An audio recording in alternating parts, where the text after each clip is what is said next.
Have you ever wondered why Jesus, the Messiah, chose to descend from the tribe of Judah and not from another son of Jacob? Why was this specific tribe chosen to be the vehicle of the messianic promise? When we study the sacred genealogies in the pages of the Bible, we see that the path of Jesus is traced from Abraham to David, with Judah playing a fundamental role in this lineage. Today, I will share how this choice is not just a matter of lineage but an important detail of the divine plan. The genealogy of Jesus, traced from Abraham to David, plays a critical role in understanding his descent through the tribe of Judah. Abraham, considered the father of faith, was blessed by God with the promise of being the patriarch of a great nation. Abraham had two notable sons, Ishmael, the son of Hagar, and Isaac, the son of Sarah. The divine promise was specifically directed to Isaac's descendants. Isaac, in turn, had two sons, Esau and Jacob. The birthright blessing, which usually ensured a privileged position, was passed from Esau to Jacob in the famous episode of selling the birthright. Jacob, later called Israel, became the ancestor of the 12 tribes of Israel from Jacob's sons. Judah holds a central role in the genealogy of Jesus. The messianic prophecy recorded in the pages of the Old Testament begins to unfold prophetically with the patriarch Jacob when he blesses his sons before his death. One would expect that among Jacob's sons, Reuben, Simeon, or Levi would assume leadership of the tribe and carry the messianic lineage. However, significant moral failures disqualified each of them as firstborns. Although Reuben had the right of the firstborn and should have naturally led, the book of Genesis reveals that while Jacob was residing in that land, Reuben went and slept with Bilhah, his father's concubine, thus defiling his father's bed with sexual immorality. Genesis 35 verse 22. This act likely disqualified Reuben from leadership, despite his position as the firstborn. Likewise, when Dinah, their sister, was sexually violated, Simeon and Levi reacted in rage, deceiving all the men of the city and killing them as revenge for their sister's violation.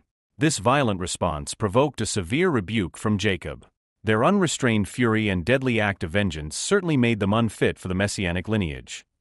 These disqualifications of the three elder brothers stand out, marking a significant contrast to the initial expectation of leadership and continuity of the messianic lineage through them. In this context, among Jacob's sons, Judah, despite also having committed several mistakes, was chosen to play a central role in the genealogy of Jesus. The messianic prophecy recorded in the pages of the Old Testament begins to unfold prophetically with the patriarch Jacob when he blesses his sons before his death.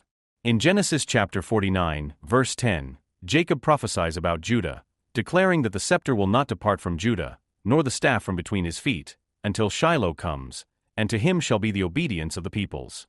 This specific prophecy highlights the royal and ruling lineage that would emerge from the tribe of Judah. The term Shiloh is often interpreted as a reference to the Messiah, indicating a coming leader and ruler. The connection between the prophecy and the choice of Judah as the lineage from which Jesus would come is evident in Christ's ancestry during Jacob's blessing to his son Judah. A passage recorded in Genesis chapter 49, verse 9, stands out. Jacob says, "Judah is a lion's cub. From the prey, my son, you have gone up. He stooped down, he crouched as a lion and as a lioness. Who dares rouse him?" The symbolism of the lion associated with the tribe of Judah is a rich and significant metaphor that permeates the scriptures, highlighting both strength and royalty. The figure of the lion represents power, courage, and leadership. Judah, as a tribe, was destined to be a leader among the tribes of Israel. This metaphor becomes even more striking when we consider the later application of the title Lion of the tribe of Judah to Jesus Christ in the messianic context. In the Gospels, Jesus is referred to as the Lion of the tribe of Judah, indicating his royal authority and role as the promised Messiah. Revelation chapter 5, verse 5, describes a vision in which John sees a lion from the tribe of Judah, the root of David, who has triumphed. This is a clear reference to Jesus. This symbolic representation demonstrates Christ's kingship and his ability to overcome all challenges. Throughout biblical history, the lion is associated not only with physical strength but also with the ability to rule with justice and wisdom. The specific choice of Judah as the platform for the Messiah's advent emphasizes God's faithfulness in fulfilling his promises of redemption through the royal lineage established in this tribe.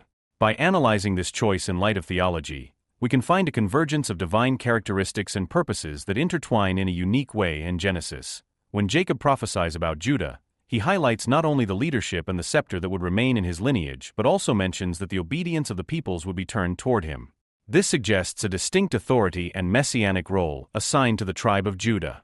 The theology behind this choice can be understood by considering Judah's loyalty and his importance in fulfilling the divine promises. David, a notable descendant of Judah, was a revered king, and God made an everlasting covenant with him, promising that his throne would be established forever. This covenant points to a messianic king who would come from David's lineage. Additionally, the very name Judah means praise or praise to God, suggesting a special relationship with worship and the acknowledgement of divine sovereignty.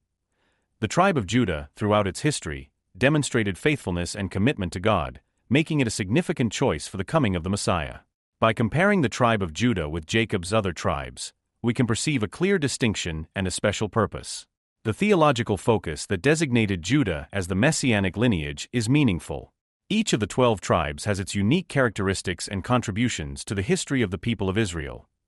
However, the theological reasons that led to the choice of Judah go beyond its individual characteristics. The patriarch Jacob, when pronouncing his final blessings on his sons, highlighted specific aspects of Judah that would make him suitable for a unique role in the story of redemption.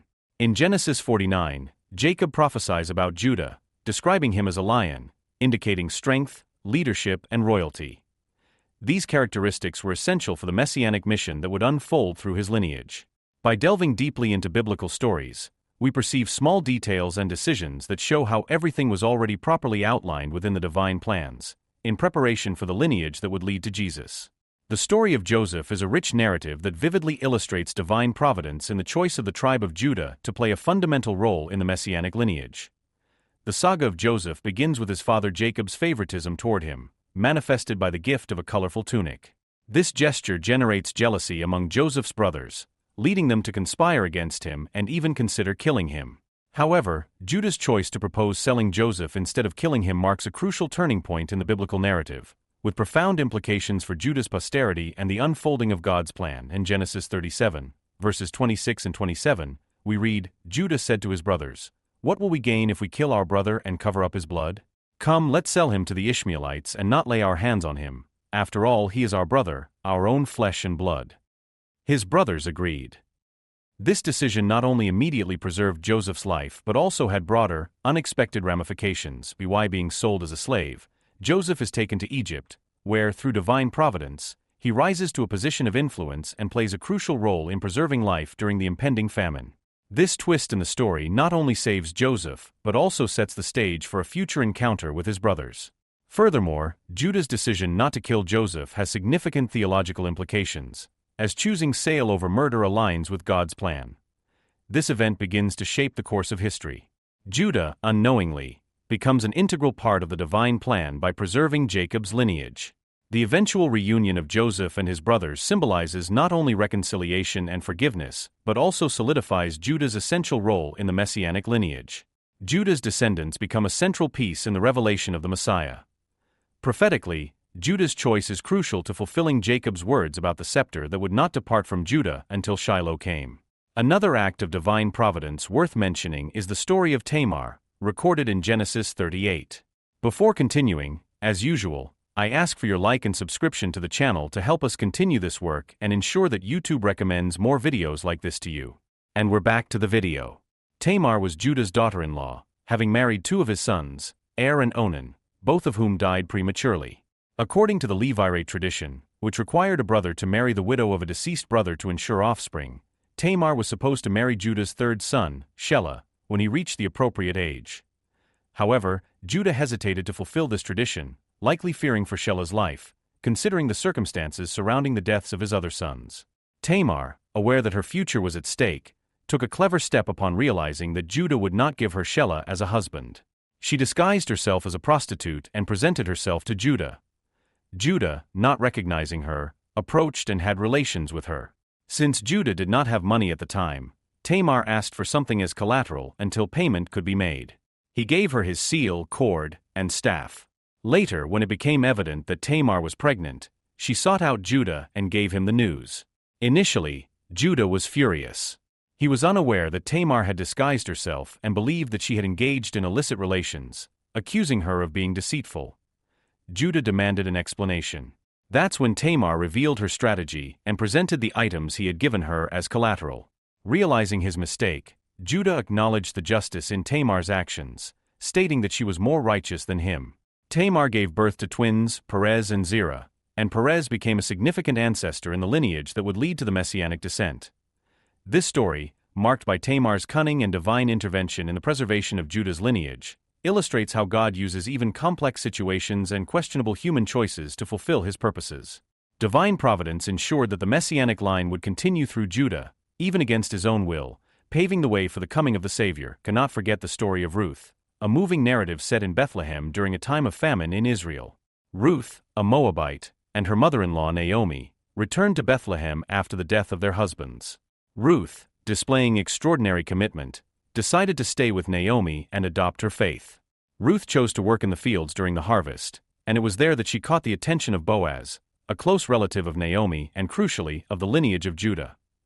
Boaz, a just and generous man, showed compassion for Ruth and instructed his servants to treat her kindly, allowing her to gather more grain. The turning point occurred when Naomi advised Ruth to act according to the laws of redemption and inheritance of the Old Testament, which allowed a close relative to redeem property and marry the widow of a deceased relative to preserve the inheritance. Thus Boaz, following the established laws, took on the role of redeemer. The subsequent union of Boaz and Ruth reflects divine providence. This choice, specific to the lineage of Judah, becomes significant in light of messianic prophecies and the theological importance of this tribe. After the deaths of their husbands, Ruth could have easily gone her own way and not followed her mother-in-law Naomi. However, God's plans were already in motion.